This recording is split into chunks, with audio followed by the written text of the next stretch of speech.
Okay, here we go. All 17 channels are up and running. If you guys missed it earlier today, we had Ron PLACONE on. It was a fantastic interview. We had a great conversation.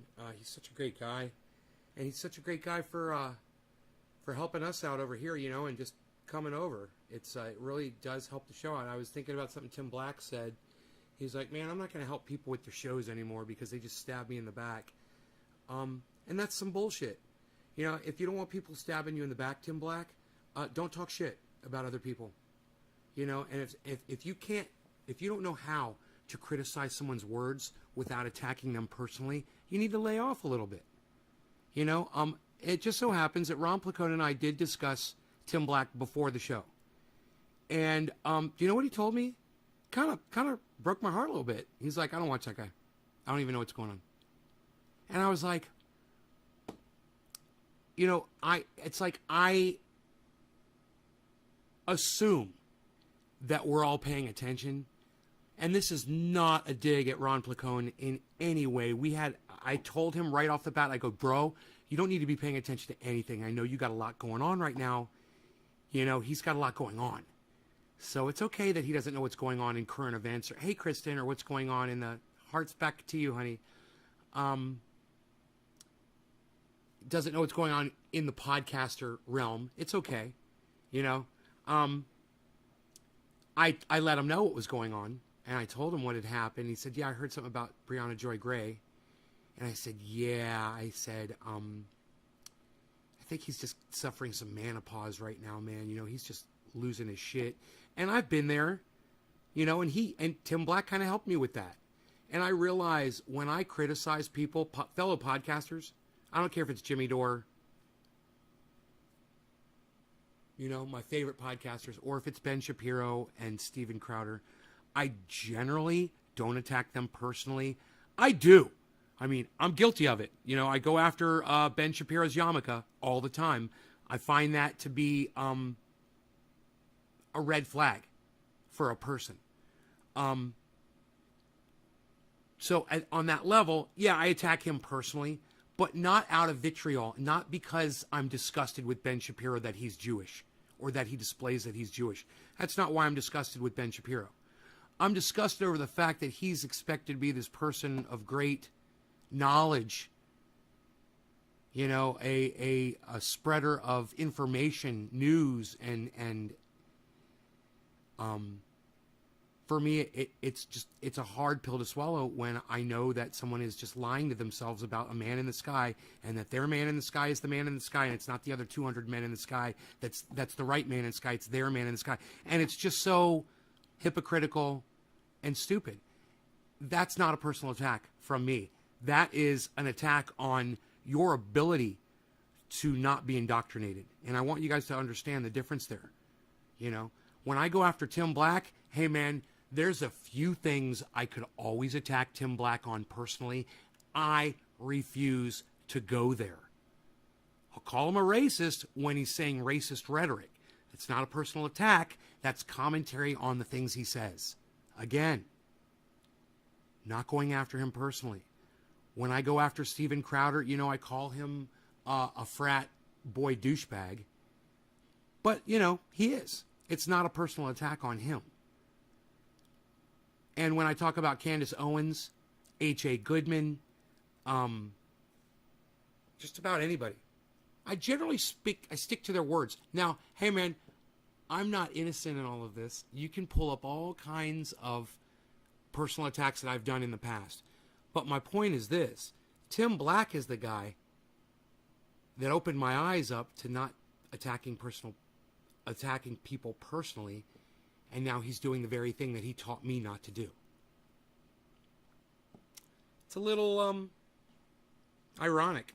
You know, it's worth talking about, but because Ron wasn't aware really of the whole situation, he hadn't heard Tim Black or what he'd said, and he hadn't heard the responses really. We didn't talk about it on the show.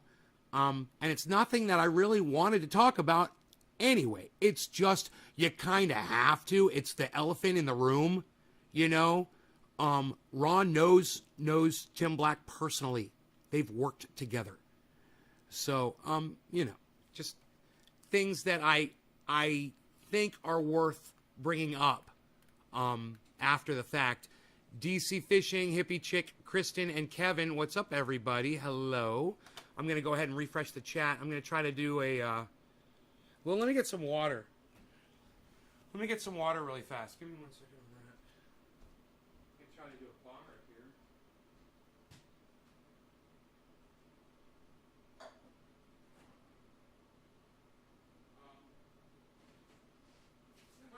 Fuck me, man. Jesus fucking Christ.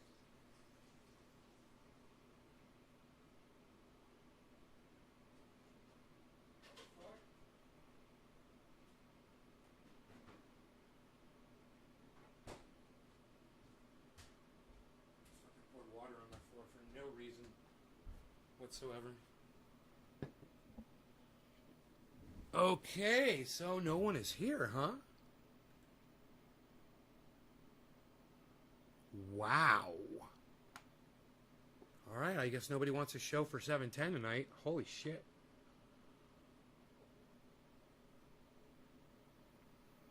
If I told you how few people were watching the show right now, you guys wouldn't believe me. What's up, Enoch? If I told you how few people were watching this show right now, you guys would not believe me. Go ahead, guess. Guess how many people are watching my show right now, guys? Oh, well, that just changed. Everything just changed. Never mind. Now the number went up.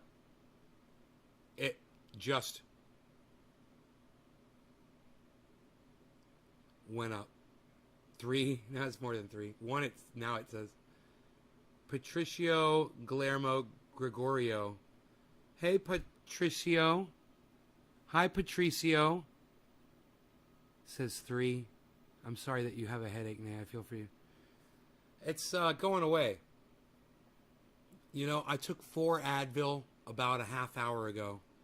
I got in a bathtub, but I didn't even... You know how you get in a bathtub and you just kind of sink down in, the water goes up to your neck and you soak in it? I didn't do that, man. I got in the bathtub and I sat up. I didn't even let my legs get under the water. I just put my feet down and my butt, and that was it. I sat in the water. I was on the phone, you know, doing some, watching a video or whatever, and then my phone died. Ran out of power. And I was just sitting there in the tub, and I was like, I didn't feel like getting in the water, you know? Because I had this headache. And I just thought that if I soaked in the water, it would help it go away. Sometimes that works. But I just kind of felt like it wasn't going to work this time. And I'd already taken the 4 Advil, so I was like, dude, I went to sleep. This always happens to me, man. If I go to sleep and I'm starting to get a headache, it doesn't go away. It gets worse, man. I wake up and I still have it every fucking time. And I knew when I was going to sleep, I said to myself, man, I should take some Advil now.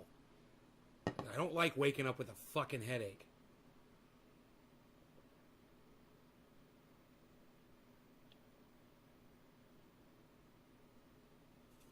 But I've been told that drinking a lot of water, sometimes a headache is a sign of you're dehydrated a little bit.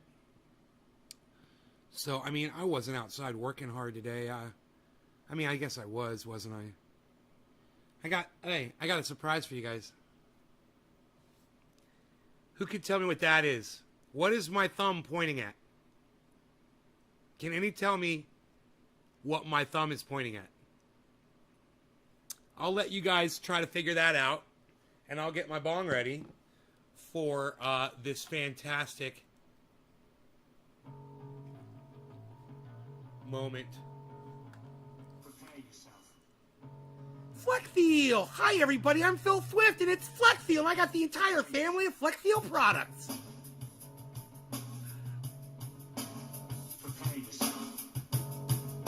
No, it's a can of Fleckfield.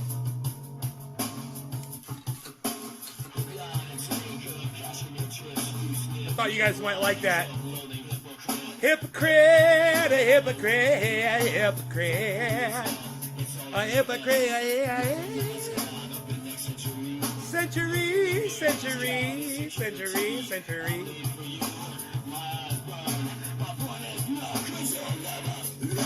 It's 7:10, everybody. Happy 7:10. Cheers.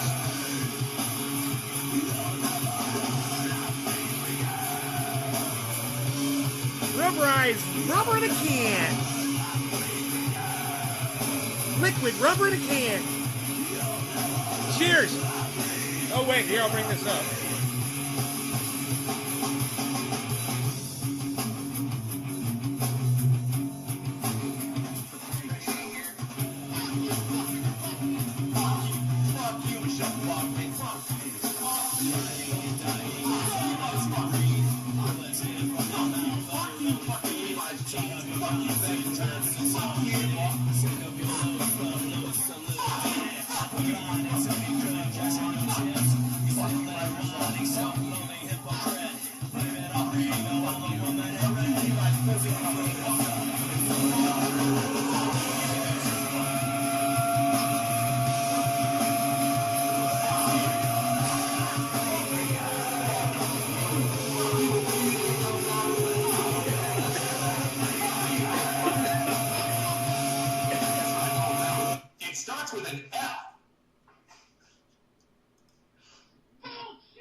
Hello, Trendies. Trending Day reporting in live from Northern California, home of all things trendy.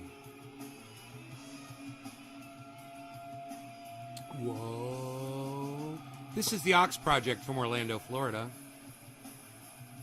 They're kind of good.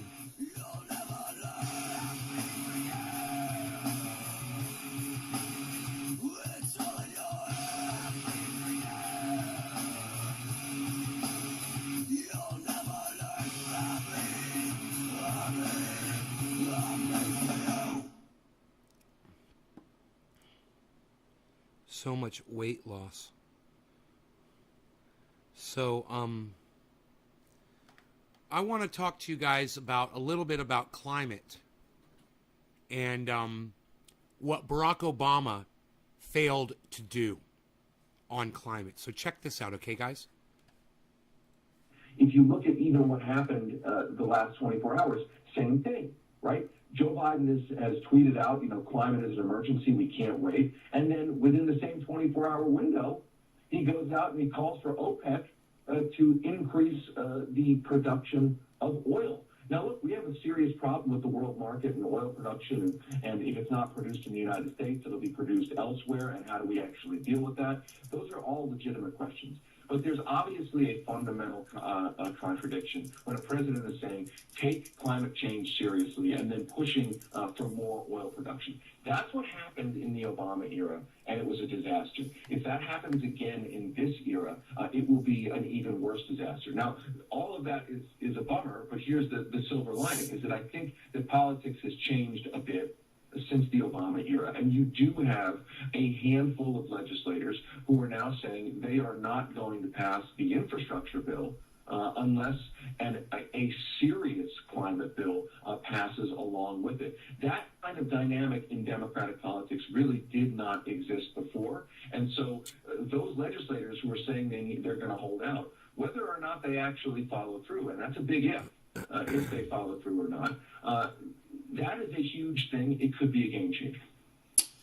Yeah, so David, how do we overcome, this is a point that Crystal's made over and over. I think Manchin is the head of one of the committees that's going to be in charge of stripping out a lot of these provisions on climate. And so I guess my question is, how do we overcome that? Is it like a bottom-up thing? Do we need bodies in the streets immediately to have any chance at all? Or is it, if these lawmakers that you just described, the left flank, if they hold the line, is that going to be enough to get something done? How do we get from point A to point B? Well, I think it's all of the above. I think legislatively, I think that there's a lot of process being thrown here, the reconciliation bill and the infrastructure bill, but it's the basics are this.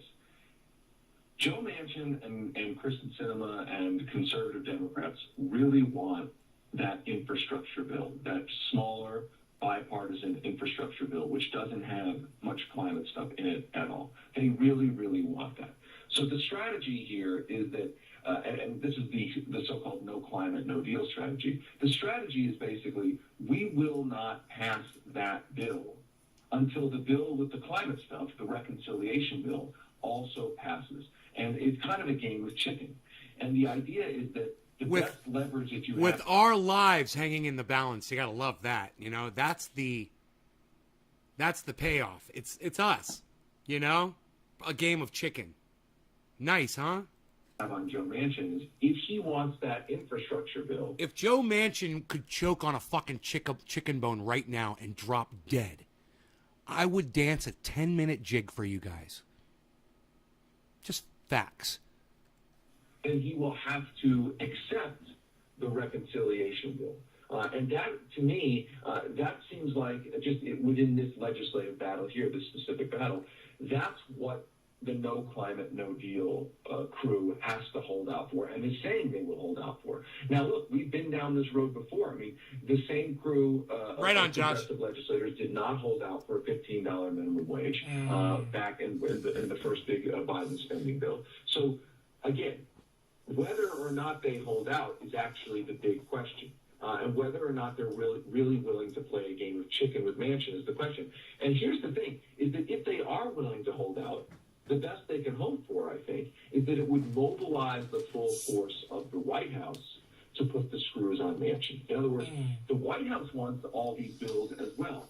So the way to actually mobilize the White House's apparatus is to say to the White House, if you don't fulfill our demands for that reconciliation bill, you're not getting any of this. And that mobilizes the White House.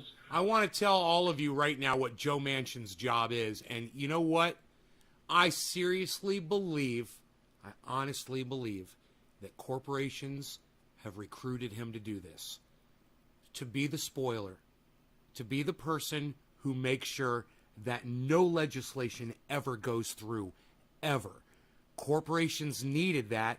Joe Biden promised them that nothing fundamentally would change, and he said that with the knowledge of knowing that Joe Manchin sits right in there ready to ruin every piece of legislation that goes across their desks. And I ask you this, where's Joe Biden with his magic pen like Donald Trump was doing? You know, holding up his stupid little fucking presidential bills that he was always doing. Why won't fucking Biden do that shit? I'll tell you why. Because he promised everybody, all the big money donors, don't worry, nothing fundamentally will change. That's what this is. That's what Joe Manchin is. And Joe Biden plays right along with it. Nancy Pelosi plays. They pretend that they're trying, oh, we want so bad. I want to help you people so bad, but we just can't because, you know, we've got these filibusters and we've got Joe Manchin and we've got corporations paying everybody off. And, you know, we're trying those so hard, Miss 200 Millionaire. She's trying so hard. I hope she chokes on a chicken bone too, right now. I'd dance a 10-minute jig. That's 20 minutes I'd dance for y'all. To actually get the pressure. And it wouldn't be none of that fucking lame-ass fucking Cult of Dusty dancing. What the fuck is this? What is this, Cult of Dusty? You know, it's like watching Elaine. Somebody said that to me the other day. Watching Cult of Dusty dance is like watching Elaine from Seinfeld dance. It's really bad. And for some reason, it's like a train wreck happening in slow motion and you can't look away. You just can't do it. You can't look away. You have to watch his dance moves. And if you've never seen it, I've got a name for his dance. I've got a name for his dance. But I'm not going to tell you what the name is because I love the man too much. But he is a horrible dancer. So, I mean, I can't be more serious about that. The man thinks that he's got some moves.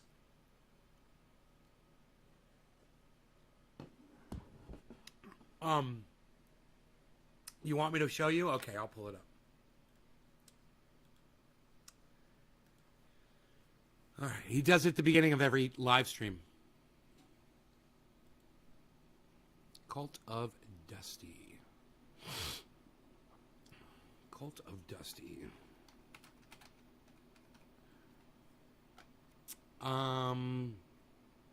Cult of Dusty. Okay, 8 minutes. An hour. Streamed 2 days ago. Here we go. Here's an hour. He's got an hour and 44-minute video. He'll be dancing at the beginning of this. I can't wait for you to see Dusty dancing.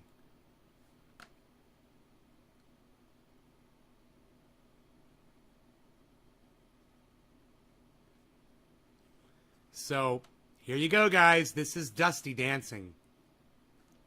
I'm so excited for y'all to be seeing this. Like I said, you cannot look away. Once it begins, man.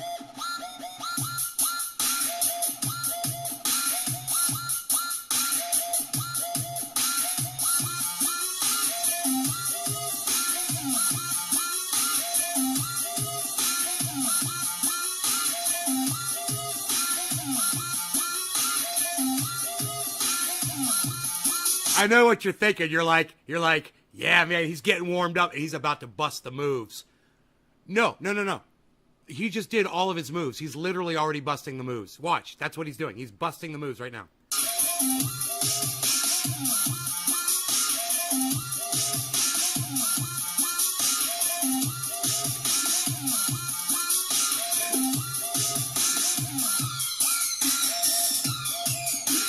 That's the dance.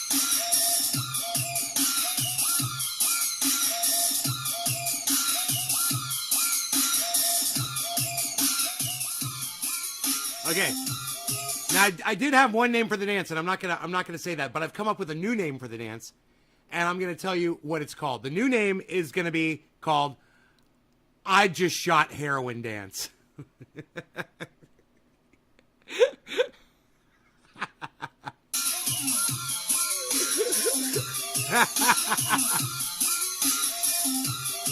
I mean,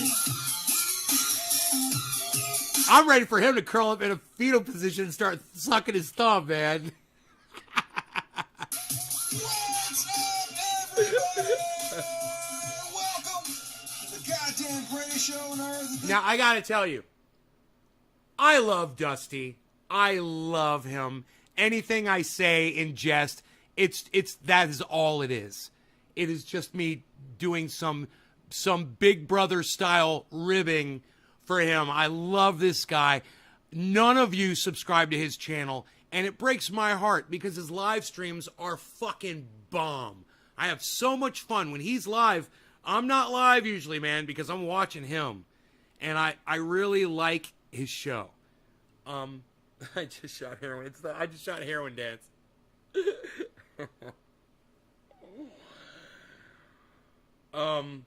Anyway, that's the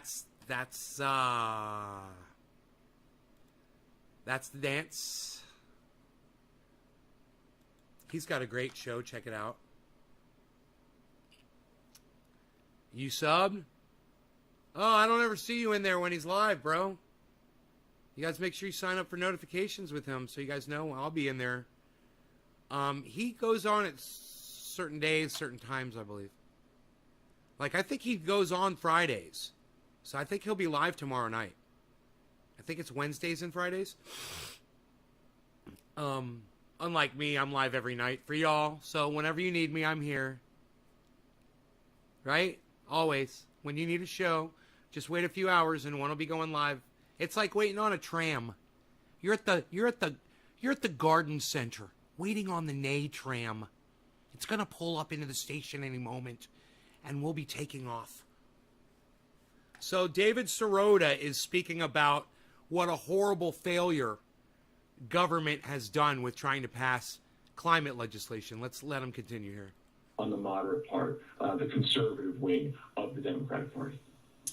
Last question question I wanted to ask you, David, I saw this conversation popping up on Twitter after Nina Turner lost in the Democratic primaries, basically like, you silly lefties, like, of course you're not going to win when y'all are running around criticizing Barack Obama, who's wildly popular in the Democratic base. Don't you know this isn't the way to get ahead in terms of politics? I hate that so I wonder rhetoric. if you could explain why... You know, how dare you attack the golden child, our precious Barack Obama? How dare you have words, anything but praise for this man, you know? And I'm just like, hey man, let me write you a list, you know?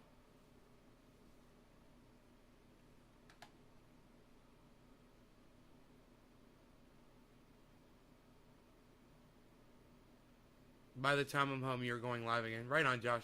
What you make of that criticism to start with, and why you think it's important to set the record straight about the reality, nuance. Thank you for good, subbing, bad, Cole to ugly, Dusty. Let him know all I of sent that you. of Thank you, the Hippie former Chick. president's actual legacy. Well, look, I certainly think we That's live the bell in a that era you subbed to of somebody. identity politics, and the biggest, most powerful political identity has become party affiliation and party loyalty. That is the world we live in. It is lamentable. It is a product of decades of propaganda, corporate media propaganda, saying that the main thing people should focus on is red versus blue, and that race, the Ohio 11th district race, I mean, really did revolve around who is the most loyal person to the Democratic Party brand, not who was better on the issues, not who was going to fight for a $15 minimum wage or a Green New Deal, but literally who is more loyal, rhetorically speaking, to the Democratic Party establishment. And it's a kind of a tragedy that that's the way races are run. They're not really about issues anymore, and that's trickled down to the voters. And again, that's a product of that propaganda. And as it relates to former presidents, I mean, that's the ultimate loyalty test. Have you ever criticized a Democratic president, a former Democratic president? And my take is that there's a lot of education that needs to be done through media, through public information about the records of, we just talked about Barack Obama's record on climate. I mean, that is not really in the public consciousness. What actually happened is not really in even the consciousness, the mass consciousness of the Democratic primary electorate. And I don't think it's necessarily a good political strategy for a candidate Thank you, John. running for office to necessarily, that's not really the candidate's job to criticize former presidents, but it is the job of outside groups, of honest media critics, to do that public education. So that when a candidate says, listen, I think we need to have a better climate policy than we have under Barack Obama, that makes a whole lot of sense. I mean, that empirically makes a whole lot of sense, but politically it should make a whole lot of sense to be able to say that. But right now we're living in an environment where even if you say something like that, or as Nina Turner said, vis-a-vis Joe Biden, I will be a congressperson who will push him to deliver more. That was portrayed as apostasy, as blasphemy, as unacceptable. But we need to get to a politics where that's the kind of thing that we need from members of Congress. Yeah, I think that's really well said. Again, I just want to tell everybody, David was out front, and Daily Poster was out front, breaking news on Cuomo, always following the money in terms of corruption, breaking stories at the Bottom Daily of the Poster hour. all the time. So if you Josh, guys are cheers. able, go over and subscribe to dailyposter.com. No, I'll never go back there again, unless they gave me some kind of tools to, but they're not. You know, that is a free speech platform, and I totally support them in having that available for people. I totally support it existing. I support it in allowing people to use the words that and the names that they want to call themselves. It proved to me how awful some people really are. People are really shit. You know, I mean, John, I wanted to that made me want to do violence to those people.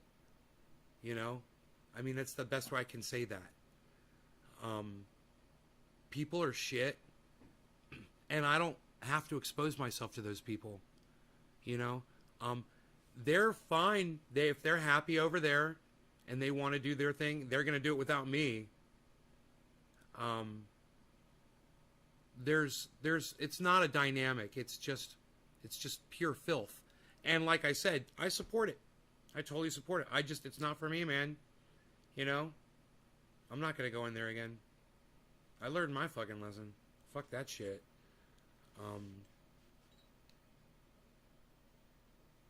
I support free speech, but I don't have to listen to it. You know? Remember that. Yeah. Hey, John, if those are the kinds of people, and those are the kinds of people that you want to subject yourself to, you're just as guilty. Think about it.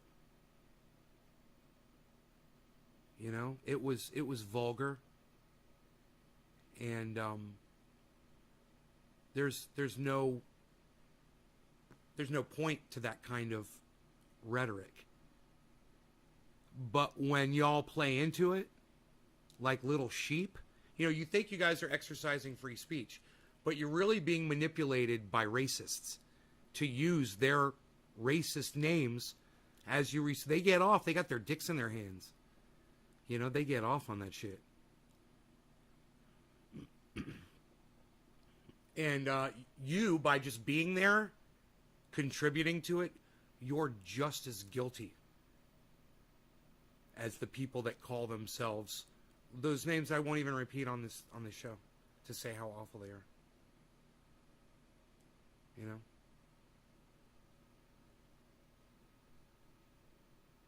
Yeah.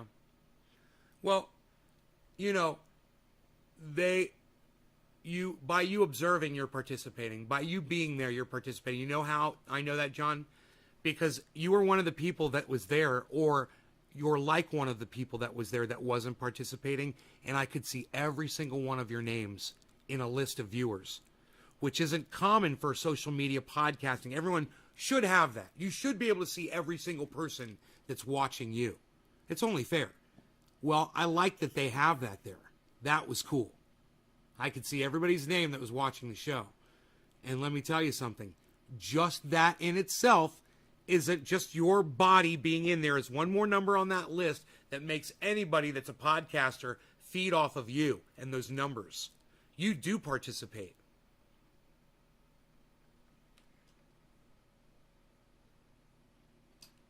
I don't know what BitChute is. So, oh, you've never been to Bitwave? What's BitChute?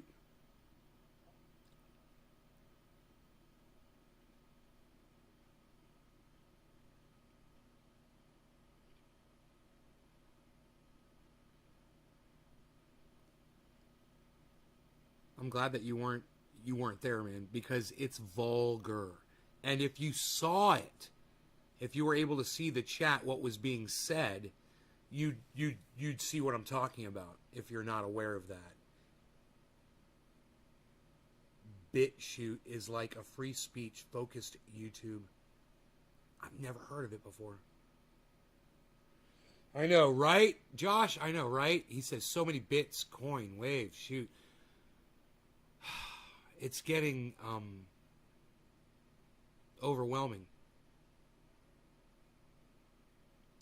But I think that's what we're headed into, Josh.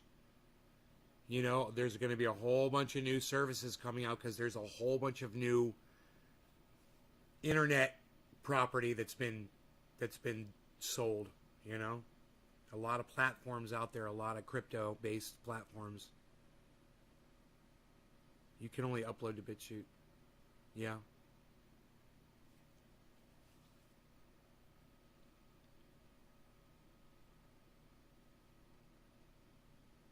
Well, good for you, hippie chick.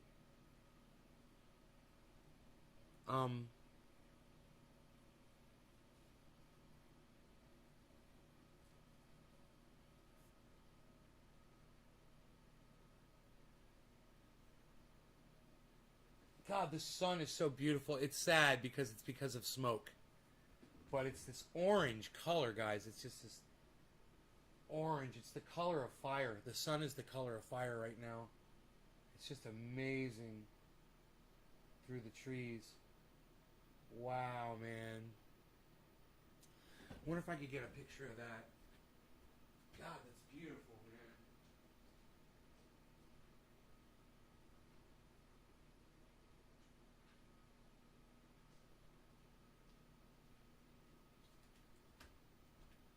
You guys got to see this, man. I'm going to get a picture of this for you so you can see how gorgeous it sucks because it's from the smoke. But out here, we're used to seeing this all the time. The smoke changes the color of the sun.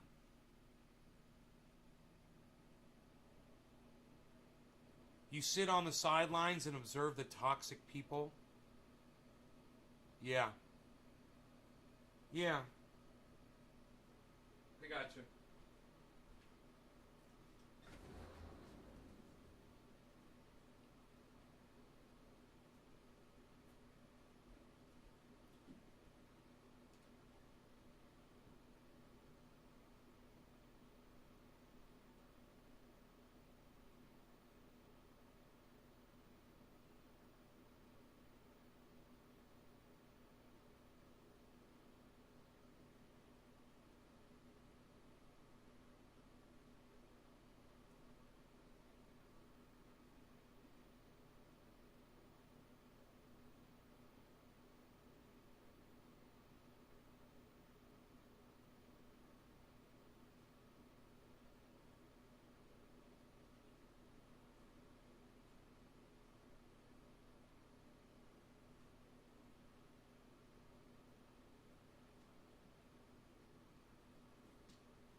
Man, I got a good shot of it for you guys. Holy shit, look at this.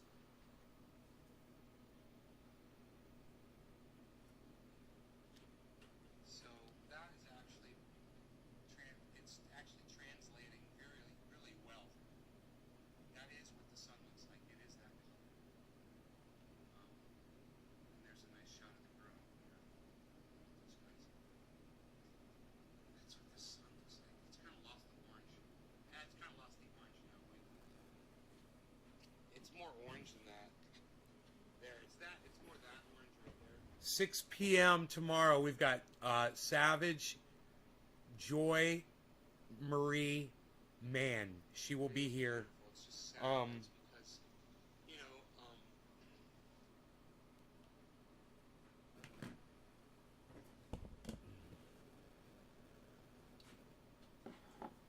She does podcasting herself, and I enjoy watching her.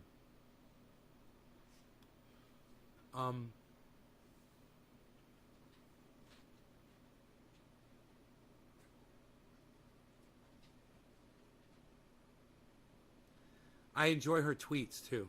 She's really good on Twitter. Yeah, 6 p.m. my time. 9 o'clock East Coast. I'll just bring up our little chat and make sure she hasn't messaged me or anything to say she can't make it.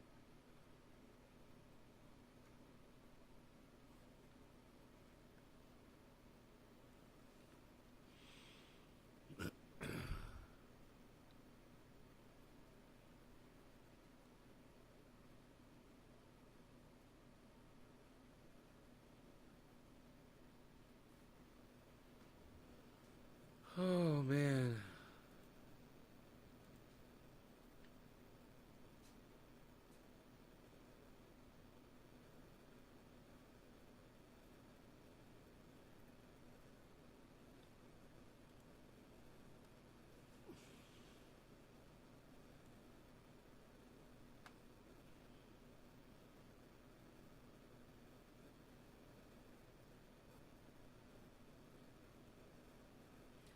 Nine Eastern Standard.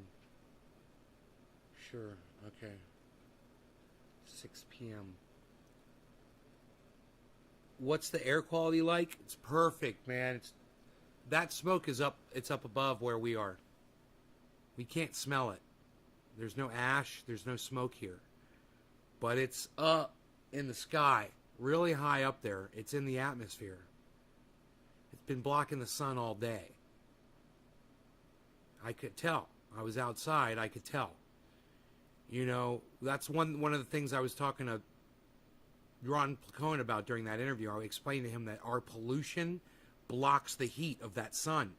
And he wants to go zero carbon emissions. And I said, we're going to melt the planet if we do. We're all going to die if we do that. Yeah, I didn't use those words to tell him that. I don't like talking to other people like that in interviews, you know. But I try to get the point across. And, you know, we got nothing to worry about. You know, China's not going to shut down. India's not going to shut down. So even if the United States were to completely shut down all emissions, we're going to have plenty of pollution to protect us.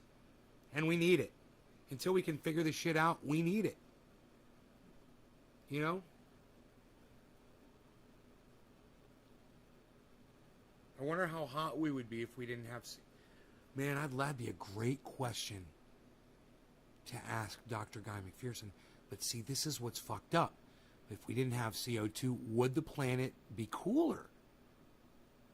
If man didn't exist on this planet, there's no way it would have heated up so fast. So we wouldn't need CO2 to block the extra heat because the CO2 caused it. It's fucking psychotic. The CO2 caused the heating of the planet.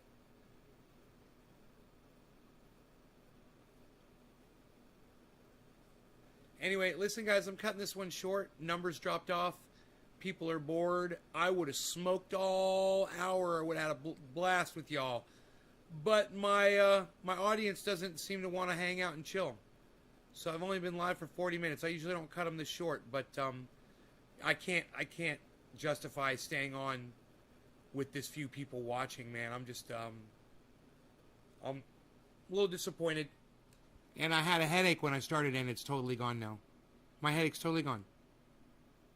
Nick says keep it open. Stephen Culbertson says keep it open. I like to see that. Nick Brown corrects it and says keep it open. Smoke isn't affecting your air. No, it's fine. It might be affecting it to the point that that's why I had the headache. But it also might be the fact that I've been drinking a lot of caffeine lately. You know, unsweetened tea is full of caffeine and coffee. You know, I was having both the other night. I was having tea and coffee. Was that last night? I can't remember.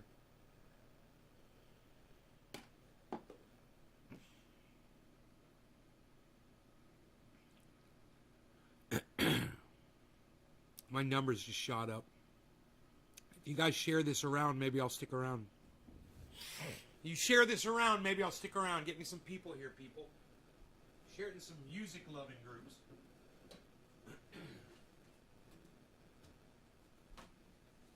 You know?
When you wake up in the morning,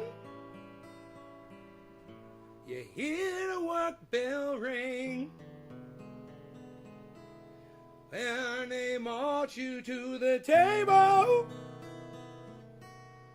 You see the same old thing. There ain't no food up on the table. There ain't no pork up in the pan.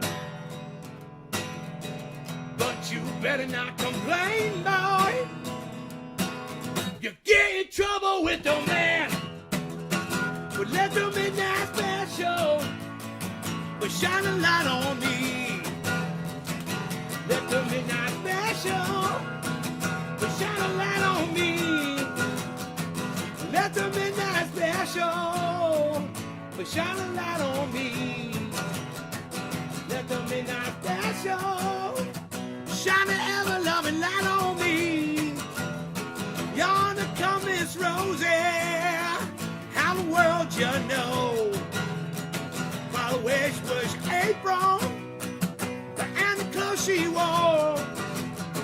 A piece of paper and an umbrella on the shoulder, a piece of paper in her hand. She come see the governor, she wanna free her man. Let the midnight special shine a light on me. Let the midnight special shine a light on me. Let the midnight special shine a light on me. Let the midnight special shine ever light on me. If you're ever in Houston, oh, you better do the right. Oh, you better not gamble. Oh, you better not fight at all. Oh, the governor will grab you and the boys bring you down. Oh, next thing I know, boy, oh, you're prison bound. Let the midnight special shine a light on me. Let the midnight special shine a light on me. Let the midnight special shine a light on me. Let the midnight special shine an ever-loving light on me.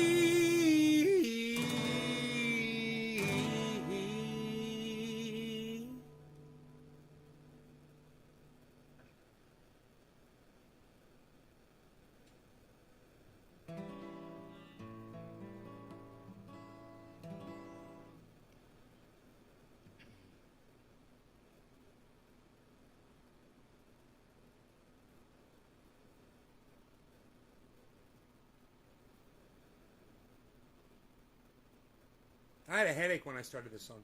I mean, this live stream.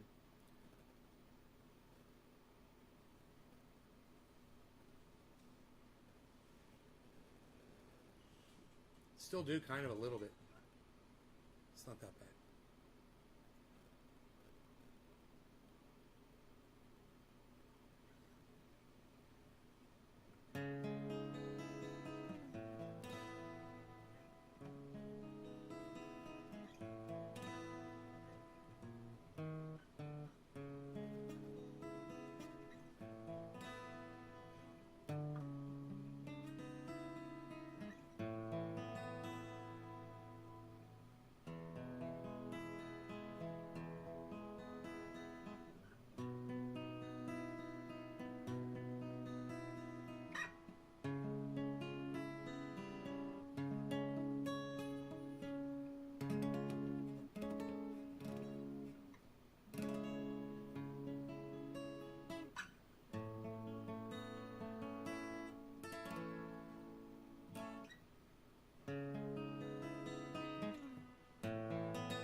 sidewalks, silent night, bring the evening deep inside. Hold me, darling, touch me now, let the feelings free tonight.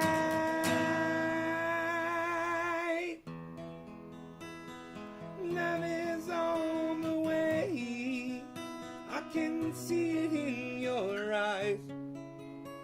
Let's give it one more try tonight, baby. Love is on the way, I can see it in your eyes. Let's give it one more try tonight.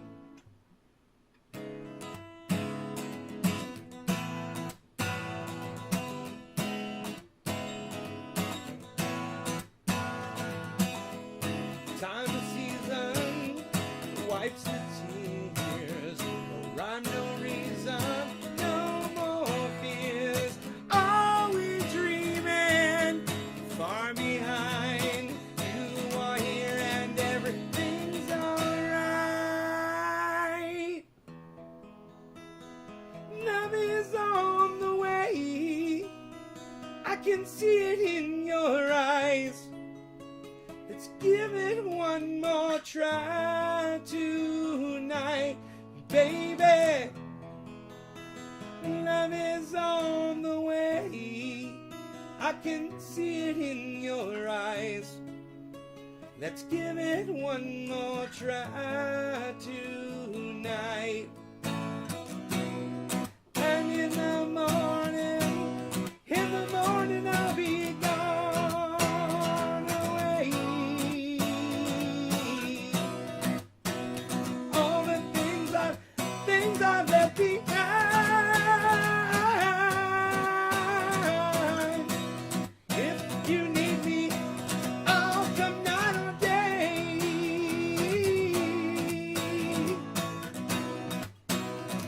Stop the hands of time.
Alone, listless, breakfast table in an otherwise empty room. Young girl, violence, center of her own attention. Mother screams aloud, child tries to understand it, tries to make her proud. The shades go down the faded room. Can't feel that soft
home, home again.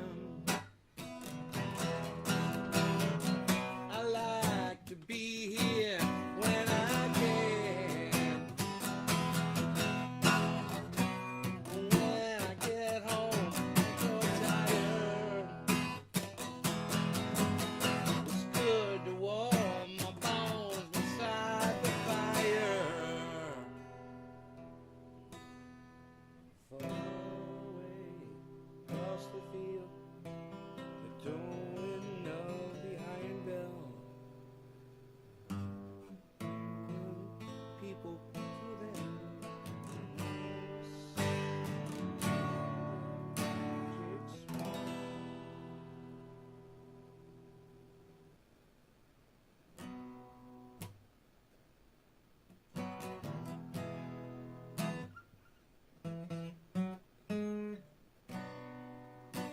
I like that part of that song. I've never played that before in my life. Home, home again. I've never gotten that far through the song before. I guess I should get the lyrics, you know, work my way through the whole song. I like just jamming it a little bit.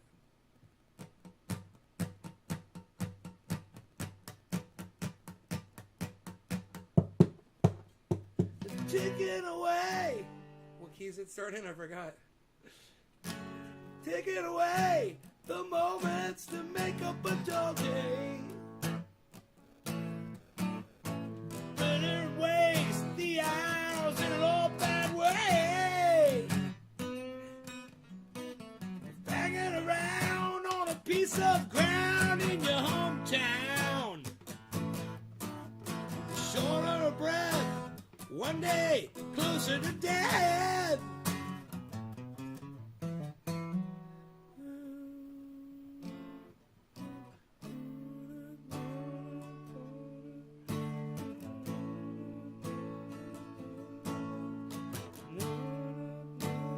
Time is short, Lord is understood.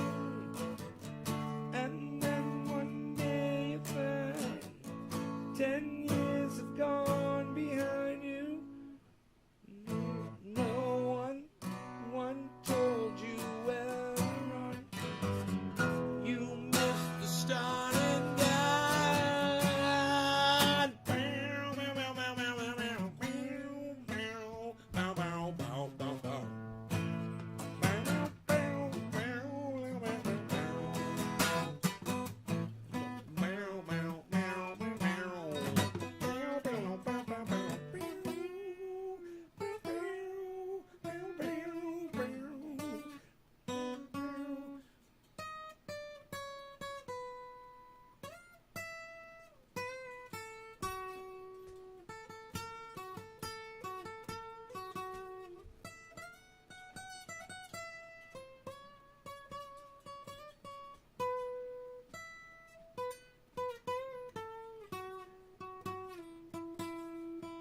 And it goes dun dun dun dun dun dun dun dun dun. What is that little refrain?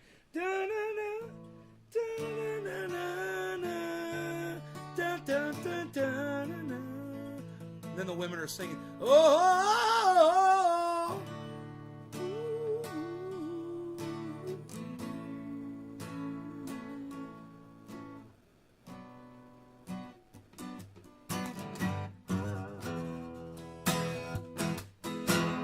You rise alive and you be some down and you don't lie. I don't know what the fuck he's saying right there. I should get the words, man. Let's do that. What song is that? Well, I don't even know the name of the fucking song. Time?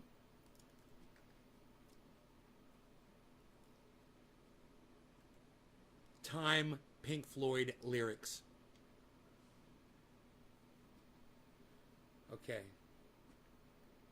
And you run to catch up with the sun, but it's sinking. Yeah. Racing around to come up behind you again. The sun is the same in a relative way, but you're older. Shorter of breath, one day closer to death.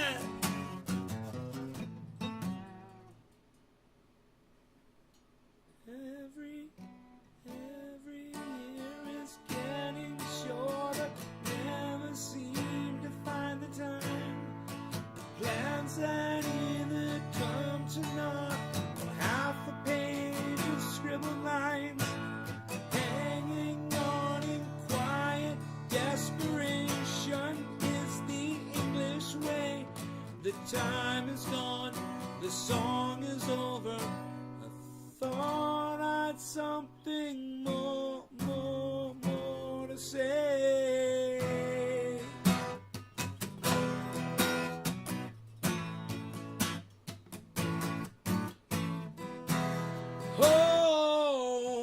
Home again. But I like to be here when I can. When I come home, cold and tired, it's good to warm my bones beside the fire. Far away across the field, the tolling of the iron bell calls the faithful to their knees. Hear the softly spoken magic spells.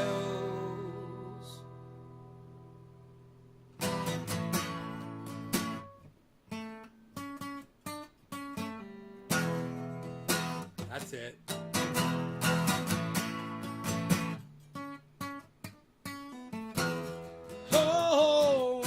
Home again.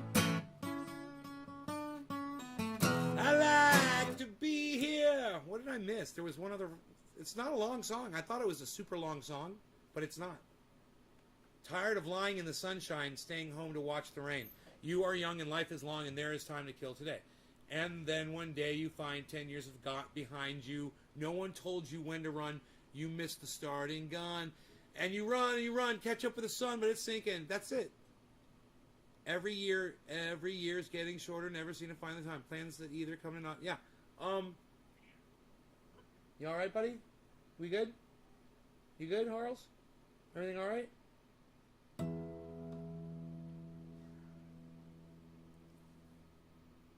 No one told you when to run. You missed the starting gun.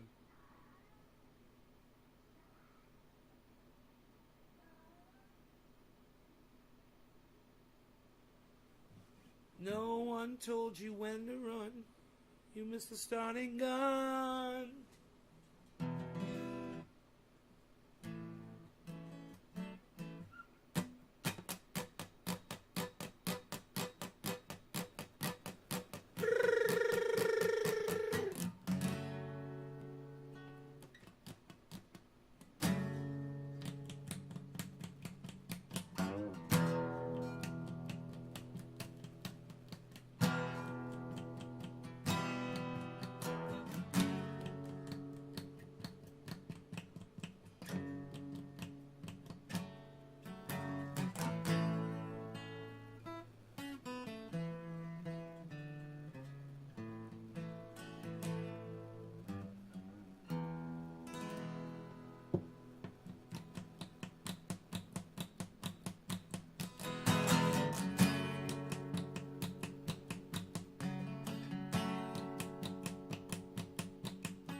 Yes, I've seen Pink Floyd live. Adam Benson and I saw Pink Floyd live together, actually.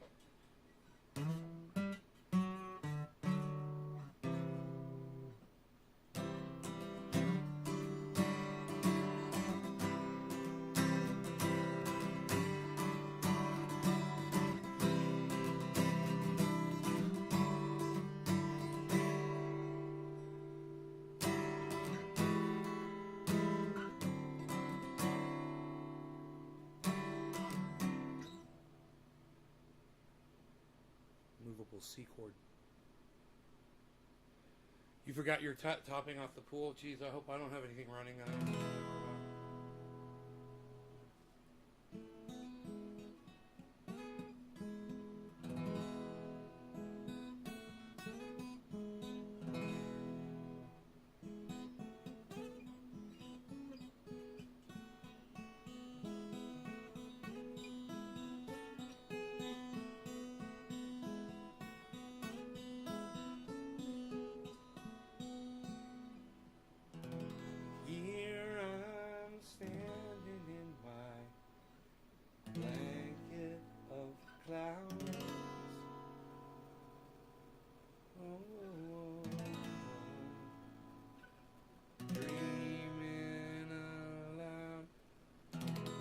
Josh, you're such a fucking idiot.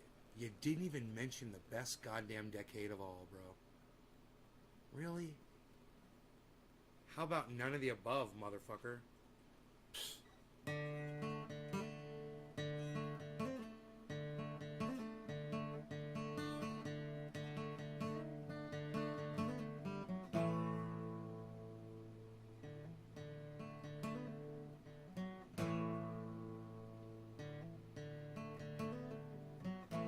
So disrespectful. Josh, that was so disrespectful. What a disrespectful question. Hey, Mr. Tambourine Man, play a song for me. I'm not sleepy and there ain't no place I'm going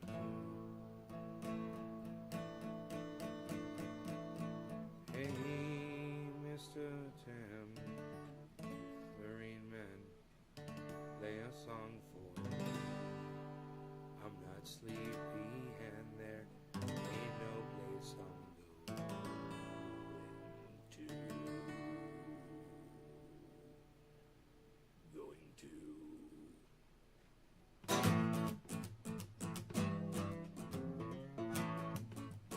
It's but now, Texas town, at that shack outside the grain. You know what I'm talking about? Just let me know if you wanna go to the home out on the range. You know, that's good.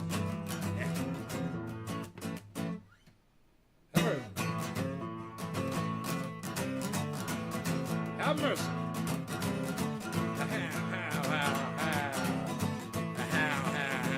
Well, every time, if you got the time and a chance to get yourself in, I heard it's pretty tight, close to every night. But now I might be mistaken, yeah.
What's up, you little sphinxy sphinx?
if I had my time again, I would do it all the same and not change a single thing, even if I was to blame. Through the heartache and the pain, yeah, I had my share. I'd love to be your man through the laughter and the tears. A situation nowhere.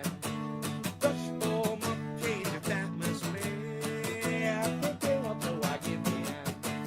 Got to get myself right out of here. A situation nowhere.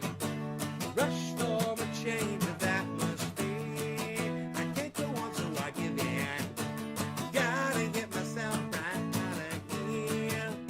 Now I'm fully grown, and I know where it's at. Somehow I stayed thin, while the other guys got that. Through the heartache and the pain, yeah, I have my share. Well, I'd love to be a friend, even when I'm not there. A situation nowhere. Rush for the change of atmosphere.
nothing.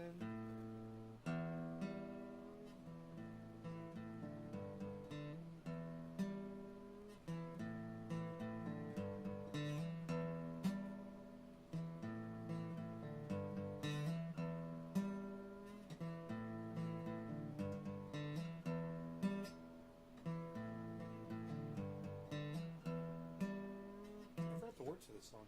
I used to know it. What was the other one I used to know too?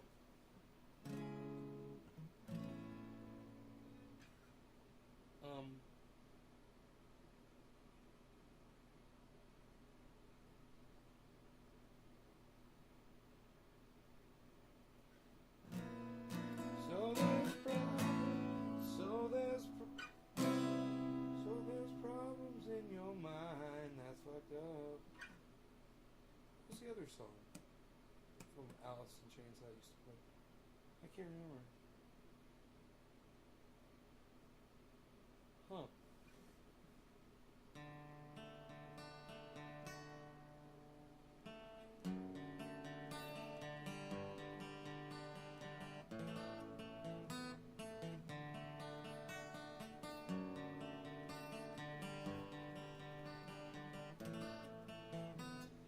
Hey, I'm not ever going home.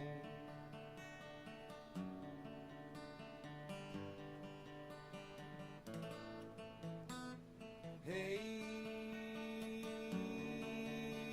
I'll just wander my own road.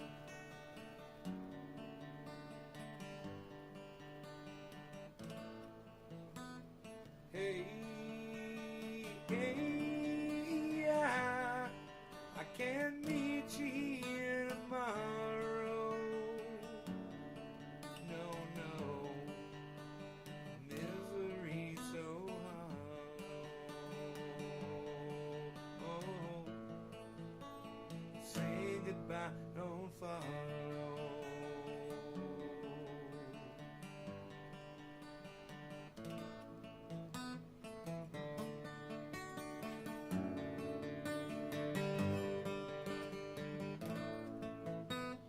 Hey,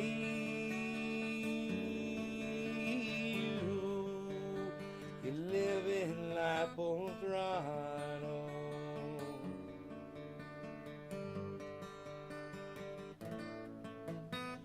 Hey,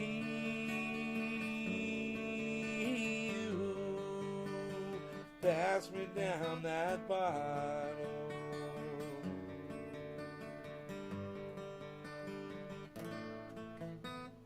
Hey,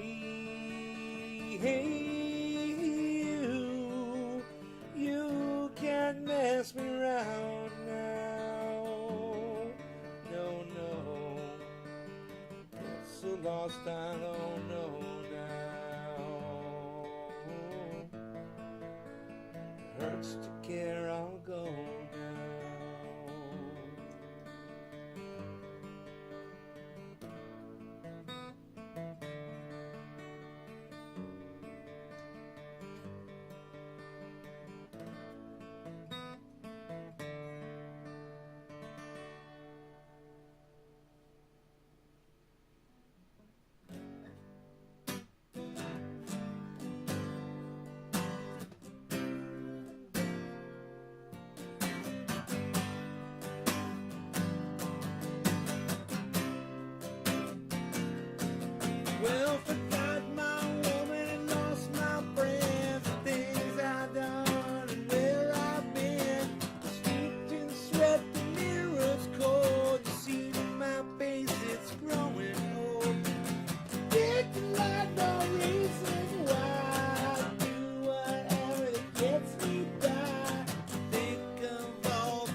do that again. Take me home. That was a little better. I gotta try it again. Take me home. That's hard to do. Take me home.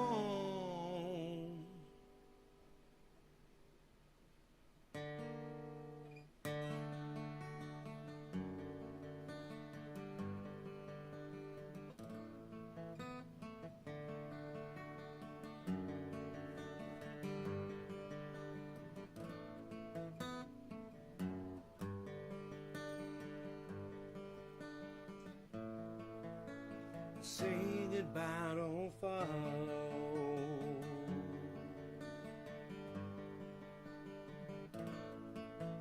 You guys want to smoke some bong rips? I got one packed. What about y'all? Who wants to smoke one right now? This guy does. This guy does. Let's do it. Let's put this guitar up. Take a swig of water.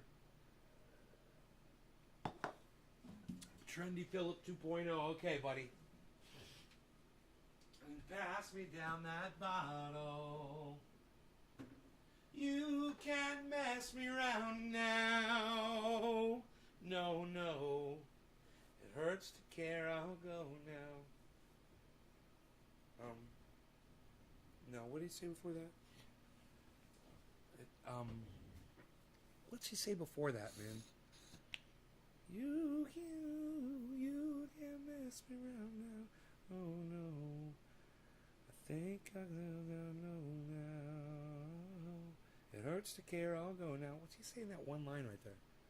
Cheers, guys.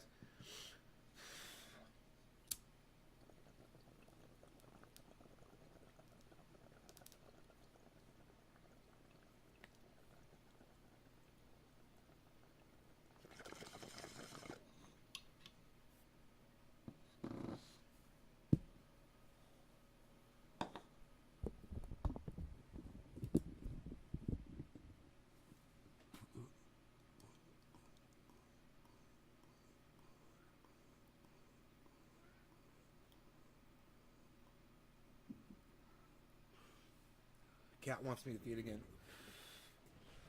All right. What's up, pussycat? How about some heartbeat?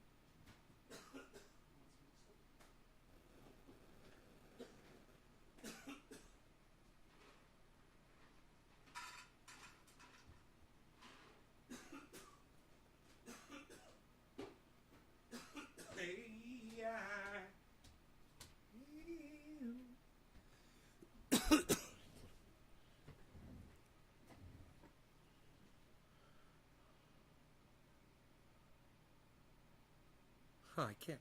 I sang it, now I can't remember. Hey, Tula, I'll just look it up really fast. Well, forgotten my woman and lost my friends, the things I've done and where I've been. It's gonna be,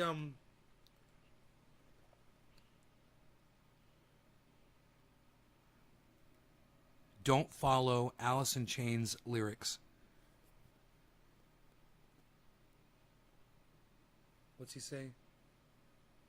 I get so lost I don't know now how.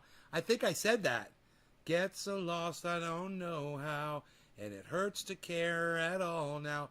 Oh, it says at all now? I thought he says hurts to care, I'll go now. Hurts to care at all now or hurts to care, I'll go now? I wonder which it is. Huh. All right, he says, sleep in sweat, the mirror's cold. Okay. Forgot my woman, lost my friends, things I'd done, and where I've been. Sleep in sweat. I thought it was steeped in sweat. The mirror's cold. Steeped in sweat. It says sleep in sweat. It's not sleep in sweat. It's steeped in sweat. This is bullshit, man. These lyrics are bunk. Fuck you, Google. Steeped in sweat, no reason why. Steeped in sweat. The mirror's cold. See my face, it's growing old. Scared to death, no reason why. Do whatever that gets me by. It says do whatever to get me by. I thought he was that gets me. This is all fucked up. Think about the things I've said. It says, thinks about the things I said. Read the page. It's cold and dead. Think about the things I said. I thought he says, wake up and it's cold and dead. It says, read the page. I thought it was wake up. And it's cold and dead. Huh. These lyrics are so fucking different than what I thought they were. Let me go to another one. Okay. I just want to remind everyone, hey, I can't meet you here tomorrow. Say goodbye, don't follow. Misery so hollow. Oh, I had that backwards. Okay. Living life full throttle. Pass me down that bottle. You can't shake me around now. I've been saying mess me around now. You can't shake me around now. I think that's right. Hey, you got this bowl pack now? What's up? Cheers. Hey, you can't shake me around now. I get so lost. I don't know how. It hurts to care. I'm going down? Dude, everybody's got different lyrics for this. Forgot my woman, lost my friends, things I'd done, and where I've been. Sleep in sweat. This one says sleep in sweat, too. I always thought it was steeped in sweat. Sleep in sweat, the mirror's cold. See my face, it's growing old. Forgot my woman, sleep in sweat, the mirror's cold. Sleep in sweat. Huh. Okay, I'll have to listen to it. Cheers.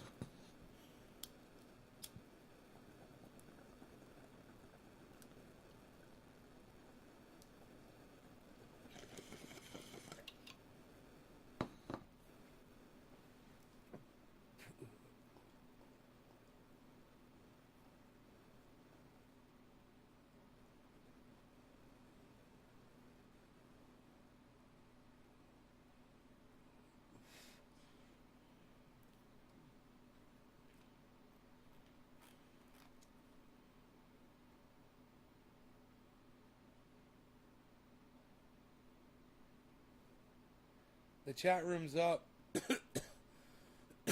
I've got Discord, man. Nays Garden at Discord. Nays Garden hashtag 1766.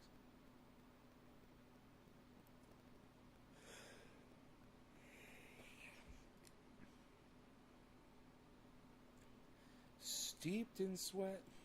I don't know, man.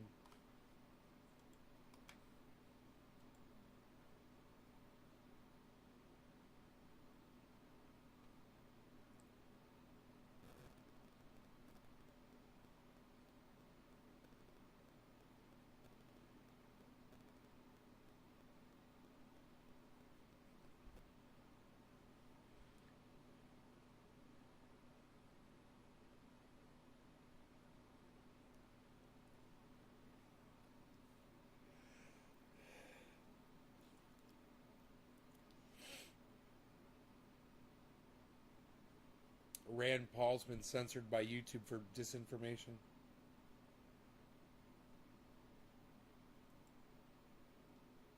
Huh. This is actually a good transition to the next segment because New York Times, you know, Until you tried to announce it, Crystal, and then you fucked it up. Where's Billy Ballantyne at? He would have laughed his fucking ass off at that. Billy! Billy, are you here, Billy? Let me know. This is funny as shit. Watch this if you're here, Billy. Watch this, buddy. Oh, wait. Is today Friday? No, tomorrow is. Okay, cool. I was thinking about Ninja going live. good transition to the next segment because New York Times. This is a good transition to the next section because This is actually good transition to. This actually good Transition to the next sec. This actually good transition to the next segment. Kyle looks over briefly and with concern and realizes, oh, I can't do that. This actually good. The next segment transition to. This actually good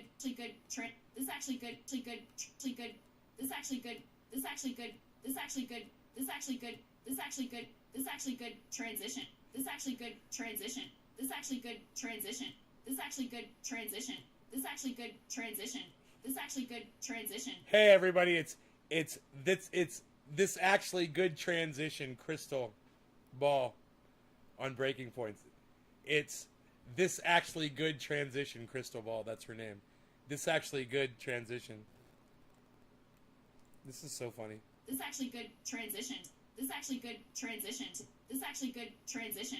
This actually good transition. This actually good transition. This actually good transition. This actually good transition. This actually good transition to this actually good transition to this actually good transition to the next segment, because New York Times, any of these other outlets, Axios, that are putting out their own misinformation, they never get censored or called on it. They're allowed to put out their, their version of the overcautious scaremongering misinformation, but Rand Paul, who recently did a video questioning the efficacy of cloth masks, had a very different experience. Yeah, so Rand Paul has been banned from YouTube for a week, or I guess suspended is the terminology. Medical that they're using, misinformation. and they're claiming it's for COVID misinformation. So guys, go ahead and throw that first graphic. 1 week's ban. Here you see it. This Three- is from NBC 3-month Justin, fucking YouTube strike. suspends Senator Paul over a video falsely claiming masks are ineffective against COVID-19. The lawmaker has described the suspension as a badge of honor.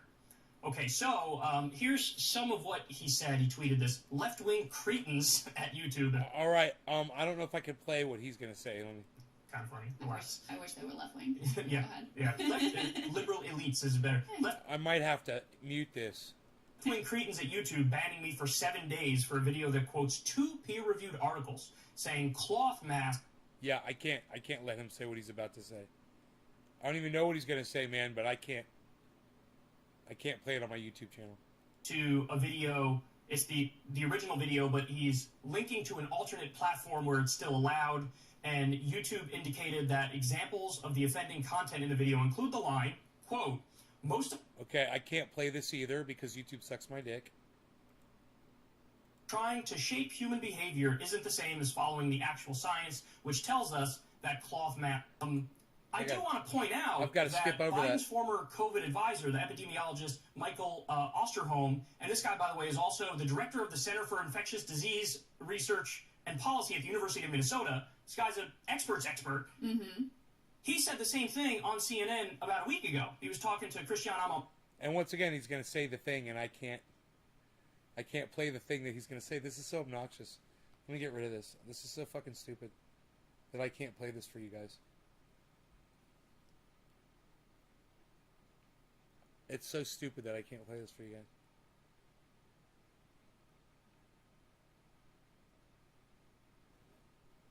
It's so stupid that I can't play this for you guys, man. I'm just like, wow.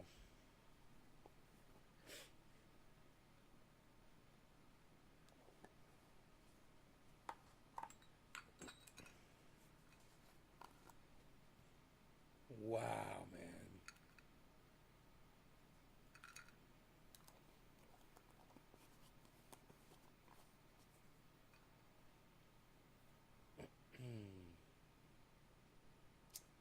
Yeah, I can't play this. It's too bad because I'm kind of interested in it. Get a strike on my channel for medical misinformation. That's for YouTube. That's for shit lips over there at YouTube and all the re-crew.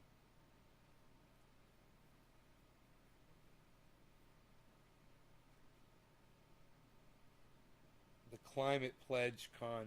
How you're propping up big business. Governments are keen to tell us how much they care about climate change and the kind of measures they're putting in place to attack this issue that they apparently care so much about. But does what they say and what they do tally up? Let's have a look at what's going on. The UK was one of the first countries in the world to set a goal of reaching net zero emissions by 2050. But Boris Johnson has failed to set out a plan for the UK to reach that target. Also, the UK gives $10.5 billion a year to support fossil fuels in the UK. Craig Bennett from Friends of the Earth said, It's astonishing that the UK government is still throwing taxpayers' money at some of the world's largest oil and gas companies. G20 nations have funneled 3.3 trillion into fossil fuel subsidies since 2015. What interests me about this is the idea that fossil fuels and traditional systems of energy are presented as a viable business model. Whether you believe that they are responsible for the degradation and decimation of the earth or not, you have to see that the way that they're presented is profitable and necessary. If something is held up by subsidy, then that's welfare. And I'd rather that welfare went to helping ordinary people rather than propping up broken industries and companies that can't operate by the rules that they claim are the rules that we should all live by. Poor are you? Homeless are you? Can't cope? Well, got to cope in capitalism. American dream. That's your own. You've got to cope on your own house. You should then. If you can't cope without subsidies, your business model doesn't work. You know, my business model has to work on a certain basis. I bet your business model has to work on a certain basis. The G20 agreed in 2009 to phase out fossil fuel subsidies, but no binding date was set. Why is it so difficult to bring these policies to bear? Well, perhaps because of the ongoing lobbying. For example, in the UK, £400,000 was donated to the governing UK party over the last year. And in spite of making these claims about a new, green, conscientious model, is allowing drilling in the North Sea, despite a government pledge to tackle carbon emissions, as long as they pass a climate compatibility test. So they will allow drilling in the North Sea as long as you can pass a climate compatibility test. I don't feel that that test is going to be reliable or any more difficult than passing the cycling proficiency test. What have you got to do to pass a climate compatibility test? Wear a T-shirt with a tree on it. This government is delivering a fantastic agenda in tackling climate change. We lead the world in going for a zero-carbon approach. I suppose now, like when I sort of see parliamentary process or governmental stuff sort of taking place, like I feel like I'm watching a mad play or something. It doesn't seem real, and the reason is because it isn't real. It is Theatre. a form of theatre. On the Exactly. micro daily level, the stuff that they say doesn't really mean anything, and then on a macro level, you can see that in spite of changes between administrations, wherever you are in the world, nothing Status really quo. equals the interests of Nothing powerful fundamentally individuals and changes. Institutions continue to be prioritised over the needs of ordinary people and indeed the environment. And this is just another example of that corruption. Claims for zero emissions will be made because it's sort of fashionable, but billions of dollars in subsidies will be provided to companies that are at odds with the promises that are being made publicly. You guys, I'll see y'all in the morning. England surveys yet more newly You guys enhanced take care. flood Love y'all. defences. Today, we are announcing Bye, everybody. our £860 million first tranche of our huge commitment to spending £5.2 billion on flood defences and flood protection. It's mad, isn't it? And that's just accepted that there's going to be floods and that. It's going to be floods. Oh, should we make some changes? Yeah, I'm going to build a wall on that, keep the flood out. This is all about mitigating the impact of climate change, but is your government acting rapidly enough to deal with the root causes of the problems here, to decarbonise, to hit those net zero targets? Because the Climate Change Committee doesn't think you are. I like watching the flooding minister sort of chew for that. Oh no. Oh, this is a question I don't really know how to answer. Bollocks. I don't even come here. I don't want to be a flooding minister. I was a little girl growing up, wanted to get in politics, do things that meant something. Now I've just got to stand here in front of a bridge and some blokes in high-vis jackets and make up a lie in response to this question. Well, let's do it then. Yeah, so we're responding to all of those comments made by that Climate Change Committee, and indeed, actually, a great deal has happened since they published that report. Also, it's quite windy, actually. We should probably set up some wind farms. But this government is doing more than almost any other country to commit to this new future that we've got to deal with. Oh, the old new future requires billions of pounds worth of subsidies to failing industries. Last week, this programme revealed one of America's biggest oil companies trying to water down US climate action. Did we aggressively fight against some of the science Yes. I do aggressively fight against science. Yeah, get the hell out, you are, if you fucking... Greenpeace UK's investigative unit revealed that ExxonMobil isn't just lobbying here on Capitol Hill, it's also central to efforts to pressurise the British government to reposition gas as a vital part of the solution to tackling climate change, even though all the science tells us the opposite is true. These kind of corporations now might seem like sort of antiquated little darlings from yesteryear in the face of Google and Apple and the behemoths of Silicon Valley, but it seems, at least around this issue, that they wield incredible power. And I suppose, for me, what is significant here is people's willingness to cling on to power and profit in the face of all odds, and their ability to do that through government relationships, ongoing lobbying, and deceptive rhetoric around solutions being pursued that plainly aren't being followed at all. Freedom of information requests obtained by Greenpeace Unearth revealed that it was in Houston last year that the UK government was being lobbied over its presidency of the upcoming Global Climate Summit. Man, you think they redacted enough information off of that fucking document? Holy shit.